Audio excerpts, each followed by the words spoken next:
LOC, what up, League? We got top 10 facts about dreams.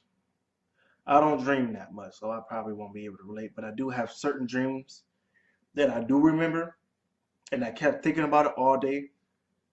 I ain't gonna tell you what it was, but I do remember those type of dreams, but I don't have them often, so this should be interesting. Let's go.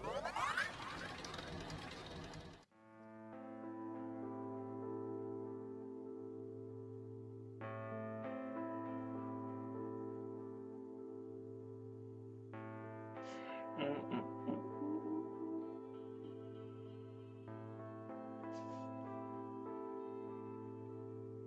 According to a study with over 5,000 people involved, the most common dream among both men and women is that your spouse is having an affair.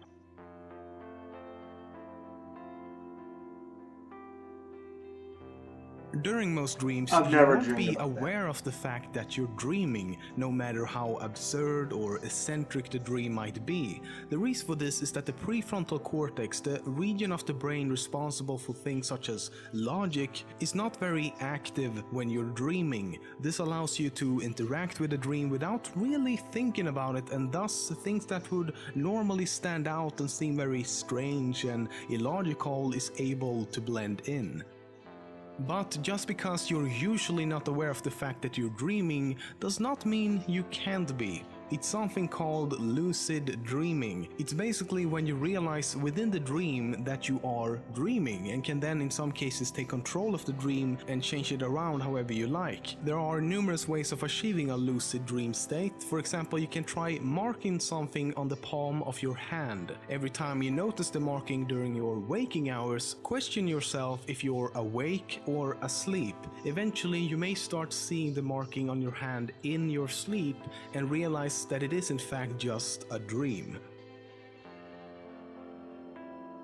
What? Most of That's our crazy. dreams involves the use of our sight, the sense that we can visually perceive things using our eyes. So what Right. does that mean for people who's been blind from birth? Do they even dream at all? Actually, not only do they dream, but their dreams are usually about the same type of things. However, as they have never experienced the sensation of sight, they do not dream using images, but instead they dream using the rest of our senses, with the dominant one being sound. But there's not a difference though, as it has been found that blind people has a lot more nightmares, around 20% more actually. The reason for this is still not known. Most other animals can dream as well. Humans are pretty average dreamers at best, while dolphins experience quite minimum time of dreaming. Opossums and armadillos though are among the most prolific dreamers. What?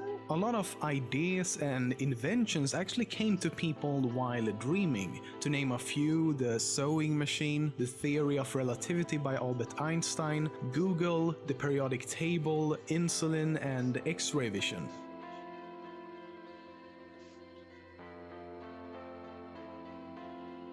Most dreams occur during something called REM, or rapid eye movement sleep, that occupies about 25% of the total time you're asleep.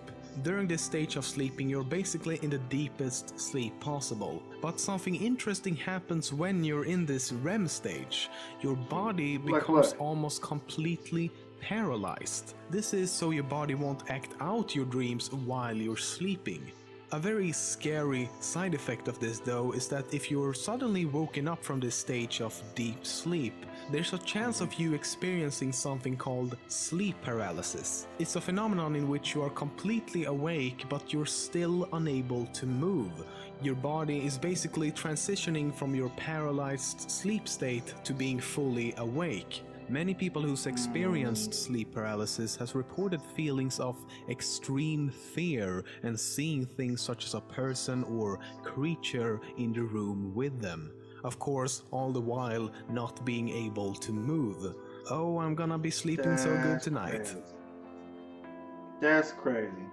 In cases when REM sleep isn't working as it should and doesn't actually paralyze the person, people start acting out their dreams in real life while sleeping, aka sleepwalkers. There have been many reports of people doing crazy things while sleepwalking, such as jumping from a building to their death, having sex with strangers, burning down their house, and drawing paintings which they have no recollection of later when they wake up.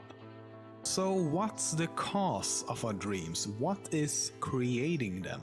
Turns out we actually know this one. It's a chemical our brains produce while we're asleep called dimethyltryptamine. Yeah, that's right, I spent half an hour to be able to pronounce that shit. I mean, look at it. It's like they took the alphabet and thought, how can we fit every single character into a word?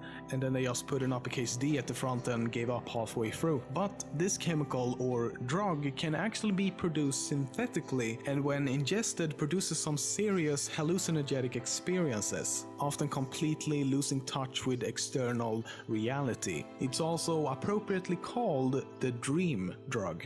But why do we dream? What's the purpose of dreams?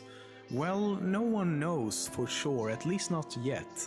However, from a Darwinian perspective, dreams would have to fulfill some kind of biological requirement and provide some benefit for natural selection to take place. And there is something called the threat simulation theory. It says that dreams functions as a sort of training to simulate dangerous events. It could, for example, have evolved to protect ourselves from predators back in the very early days of mankind. Basically, think of it as a simulation that our brains executes to observe how we would react in a certain situation, without actually putting ourselves in any type of danger. And a big thanks to...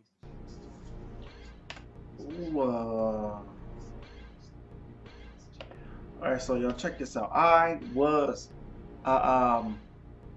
do remember sleep paralysis. I had that one time, and it was weird. I didn't have no hallucination like somebody was in the room. I was just scared for a minute because I realized I was up and I could not move at all. I was like really scared. Like I really thought I slept myself into being paralyzed, if that's a thing. But that scared the shit out of me.